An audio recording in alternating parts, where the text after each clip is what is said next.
Halo semuanya, video kali ini saya akan membahas saham Dian yang mengalami kenaikan yang sangat luar biasa di kuartal keduanya ini. Apakah menarik? Nah, simak video ini sampai selesai, tetapi sebelum lanjut jangan lupa buat subscribe dulu, oke? Oke, kali ini teman-teman Bapak Ibu sekalian bisa bikin akun Mirai Aset lewat belajar investasi saham cukup deposit dengan 1 juta rupiah. Caranya gimana? Linknya ada di deskripsi. Saya tag video ini di hari Senin jam 2.18 sesi 2 perdagangan. Sebelum lanjut, congratulations buat teman-teman Bapak Ibu yang ikutan. Ada PGO dan ada salah satu saham lagi yang hanya saya share juga uh, di grup ya, di grup. Lalu yang list akumulasi kemarin Pani, lalu ada BRPT juga naik ya, BRPT naik 7%, Pani kalau nggak salah naik di 10%, ya 11% di saat saya take video ini. Dan saham yang kita tunggu lama DKFT juga akhirnya naik. Congratulations buat yang sudah ikutan. DKFT di share di sini ya. DKFT di 1 Agustus, selamat buat yang ikut bareng dengan seger-seger. Bahkan waktu ini 1 Agustus masih di harga 600 dan sekarang di 1400 sudah cuan di atas 100%. Jadi congratulations. Oke, kita akan bahas ya videonya tentang Dian. Oke, ini Dian harganya 110. Terus dia market capnya 474. Oke, 474. Enterprise value mereka berdasarkan stock big itu 561. Kalau kita hitung 561 dibagi dengan share share-nya, itu harga wajarnya menurut mereka di 119 atau 120 atau 10 poin lagi. 10 bagi 110. Ya, masih ada potensi upset 9-10% ya. Jadi ini dikit-dikit lah ya harga wajarnya. P-nya di angka 4, PBV-nya di angka 0,88 gitu. Oke, kita lihat laporan keuangannya tentang Dian ya.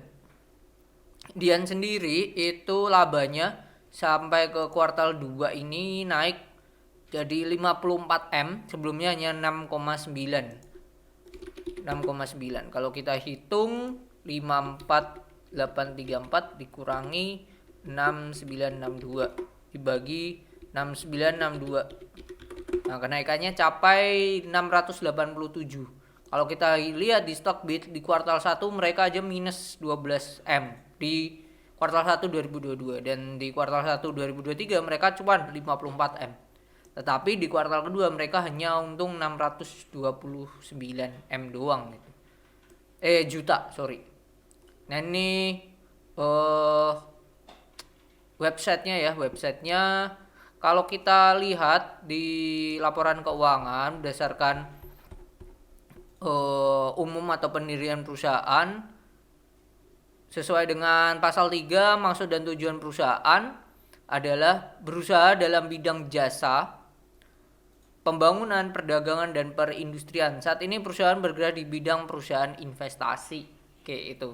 Kalau kita terus, entitas induk utama perusahaan PT Teletransmedia yang berdomisili di Indonesia. Oke. Perusahaan tergabung dalam grup Diandra. Oke, grup Diandra Group. Diandra Media Internasional. Kalau kita lihat di profil perusahaan, oke, profil perusahaan kepemilikan utamanya bentar nih, masyarakat. Oke. Masyarakat non warkat ini 25%, Rina RA ini 5%, PT Modal Investama Indonesia 5,27, Budianto Isuli ini 5%, lalu ada Yuli Sekuritas. Nah, ini 5% dan masyarakat warkat 2%. Pengendalinya itu Teletransmedia 51,47%. IPO mereka di harga 350 2013. 10 tahun ya. 10 tahun mereka melantai. Oke, ini bisnis eventnya penyelenggara acara event dan organizer. Oke, hotel, penunjang acara. Nah, ini lini bisnisnya. Kalau kita lihat di laporan keuangannya di pendapatan di note 25 kalau nggak salah ya, di note 25 di sini dijelaskan kalau Dian ini pendapatannya itu penyelenggara acara IO ya, konvensi dan eksibisi, terus hotel, eksibisi, hotel, terus pendukung acara ya. Paling besar ya adalah penyelenggara acara atau IO itu sendiri. Oke. Kita ulas ya Dian. Dari atas asetnya kasnya sendiri 144 M. Oke, 144 M dengan komposisi kita lihat ya di note nomor 5. Oke, ini mereka punya deposito setara dengan deposito itu ada 56 M. Jadi total itu dana mereka ada di rekening bank 85 M. Kalau di deposito hanya 56, itu hanya sebesar 38%, ya lumayan besar. Terus dalam bentuk rupiah semuanya. Oke, dengan imbal hasil ya. Paling besar itu di Bank Kapital Indonesia itu 5,25 sampai 6,5%. Wow, gede juga ya. Terus mereka ada kas deposito yang dibatasi penggunanya itu 12 M. Itu di Bank Mandiri dan Bank BRI gitu. Oke. Terus kita lihat paling banyak kasnya itu di rekening di Bank BCA 43 M. Ya namanya IO ya. Mereka butuh cash yang muncul ya. Oke. Kita lihat lagi liabilitasnya. Persediaannya 6M. Kalau kita cek di note nomor 9, persediaan perusahaan IO itu apa sih? Persediaan kantor 3M, oke, makanan dan minuman 1M, barang dagangan 700 juta, lain-lain 1M. Itu sih. Persediaan ini barangnya tidak bisa dijaminkan dan diasuransikan. Oke, kita lihat ke atas. Liabilitas ya hutangnya, hutang berbunga terutama. Hutang berbunga ini ada utang pinjaman bank jangka pendek ini 111 M. Wow. Terus pinjaman bank ini ada 5 M. Jadi kalau di total 117 lah. 117 dengan kas 177 ya masih ada. Tapi di liabilitas jangka panjang mereka juga ada pinjaman pinjaman bank ya. Yaitu sebesar 84. Jadi dari segi perusahaan ini memang oke, tetapi yang jangka panjang ini bahaya. Di note 21 kita cek ya. Note 21, nah ini pinjaman jangka panjang di Bank BCA, tenor suku bunganya 9 sampai 10%. Wow. Gede juga ya, 9 sampai 10%. 4 kali angsuran sampai dengan 29.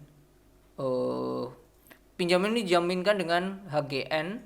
Oke, 4 kali angsuran bulanan 59 sampai dengan tanggal 29 September 2024. Oh, bentar lagi nih.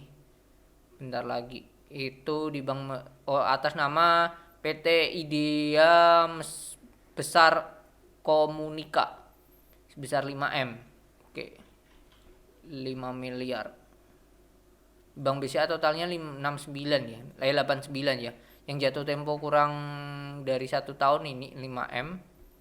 Terus sisanya ini ada Ini ada 141M. Bentar. Ini imbal hasilnya 7,5. Masih atas nama, tapi ini atas nama PT Nusa 2 Indonesia NDI ya. NDI dengan bunga 7,5%. Oke, ini sampai dengan 23 April 2025. Ini 8% ya. Ini 8%. NDI yang lain, NDI lagi yang selanjutnya. Lalu NDI lagi tanggal 28 Januari masih di Bank BCA dengan bunga 7,5 sampai 8,75 dengan fasilitas 88M sampai 93M. Oke, itu ya. Jadi besar ya. Jadi tenornya ini sampai kapan yang ini? Sampai April 2023, lalu ini ada 2025. Ini juga 2018 sudah. Ini 2018 ini udah Udah clear ya ini 2024. Nah, ini September 2024. At least 2025 ya. Mereka ya harus selesai. Oke, jadi secara kesehatan perusahaan untuk short term, jangka pendek ini sehat, tapi jangka panjangnya ini yang PR. Untungnya dalam bentuk rupiah. Nah, ini ekuitasnya ya, saldo laba yang belum dicadangkan ini mereka masih minus ya. Jadi mereka tidak punya saldo laba, itu juga terlihat ya di sini mereka sering minusnya ya. Sering minus. Kalau kita lihat di IPOT ya. Dian. Di IPOT ini kan kita bisa cek ya. Kita cek dibandingkan tahun lalu, laba-labanya sejak 2017, net profit dari perusahaan, nah ini minus ya. Positif aja 2018 76 M. Setelah itu dia minus. Bahkan 2020 minus 215, lalu 2021 75. Nah ini Covid ya, karena Covid ya. Dan nah ini apakah menjadi pemulihan event-event? Nah ini menarik. Dian ini menarik menurut saya. Oke, kita lihat ya lagi laporan keuangannya. Pendapatan. Nah, ini pendapatannya naik signifikan, lumayan 576 M. 576 dikurangi 384 dibagi 384 itu naiknya 50% sendiri. Oke, tadi sudah dilihat beban operasi. Nah, ini yang paling besar itu di beban umum dan administrasi ya. Menjadi IO dan mereka mendapatkan laba dari pelepasan entitas anak yaitu 3M. Oke. Dan penghasilan lain-lainnya net 3M, sebelumnya minus 8M. Yang membuat income tax-nya jadi 56M gitu. Ya karena ada poin ini, laba dari pelepasan entitas anak 3M. Sebelumnya kan nggak ada. Keuntungan dari pembelian dengan diskon atas akuisisi entitas anak. Jadi mereka membeli dengan harga yang murah terus dihargai mahal yang membuat gain hampir 5M sendiri. Ini hal yang bagus sih perusahaan ini. Dan ditambah ini lain-lain netnya ini juga mereka untung 4M sendiri, tapi ini tidak dijelaskan lain-lainnya apa yang membuat laba mereka untung sangat signifikan 54M. Oke, kita lihat arus kasnya. Arus kas operasi ini naik 53M. Jadi menunjukkan bahwa memang ada cashnya. Aktivitas investasi mereka keluar 52M. Wow. Untuk penambahan aset tetap. Kita lihat ya penambahan aset tetap note 13. Note 13 untuk perusahaan. Nah ini. Jagat Satwa TM atau TMEI mereka ada aset, terus penyempurnaan area konvensi mereka ada, yaitu aset-aset mereka ya, aset tetapnya yang bertambah itu di Jagat Satwa TMI 22M. Wow, tadi keluar sendiri 50 something kan ya, 50 something ya dari ini transaksi ya, bangunannya. Oke, kita lihat arus kas yang lainnya lagi. Arus kas pendanaan ya, pendanaan mereka baru melakukan tahun ini pinjaman lagi 101M. Oke, tapi mereka juga habis bayar 92M. Jadi kalau dari segi perusahaan ini bisa-bisa aja untuk bayar hutang gitu. Nah, kondisinya hutangnya ini nanti kan kelar di 2025 sorry. Nah, at least kalau mereka bisa menjaga itu harusnya cuan mereka makin gede sih. Karena uangnya digunakan untuk bayar hutang yang membuat labanya di kuartal kedua tidak se-wow sebelumnya gitu. Kondisi sekarang dia di PI 5 dan PBV-nya di angka 0,34. Menurut Stockbit harga wajarnya 120. Itu sih. Kalau menurut saya ya Dian ini dibilang sehat dalam jangka panjang ya, dalam jangka pendek PR-nya lumayan. Tapi melihat perusahaan sampai kuartal kedua ini bisa membayar 92M di zaman bank itu which is good, bagus.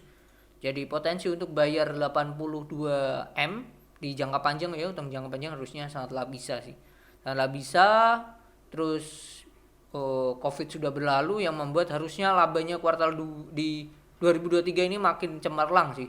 Harusnya makin cemerlang dan ini akan menjadi perusahaan turnover sih. Turn around akan menjadi perusahaan turn around menurut saya salah satu itu. Jadi dihargai 120 menurut Stockbit apakah wajar? Wajar-wajar saja, dan saya akan mengatakan mungkin di harga 150 make sense sih untuk Dian. Oke, mungkin itu view saya tentang Dian. Jikalau ada view lain atau insight lain boleh tulis di kolom komentar, atau mau request saham apa boleh request saja, tulis saja di kolom komentar. Nanti akan kita ulik dulu saya dan tim. Jikalau oke akan saya bikin videonya. Oke, mungkin itu video kali ini tentang Dian. Semoga bermanfaat dan semoga Bapak Ibu teman-teman sehat selalu. Bye bye.